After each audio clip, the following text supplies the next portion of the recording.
ये हमारे अच्छे रिकॉर्डिस्ट हैं। और इधर देखिए भाई लोग बैठे हुए हैं, इधर ये भी भाई लोग हैं, और इधर हमारे कैमरामैन हैं।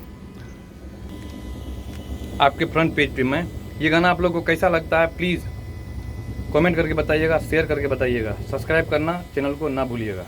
धन्यवाद, बाय बाय।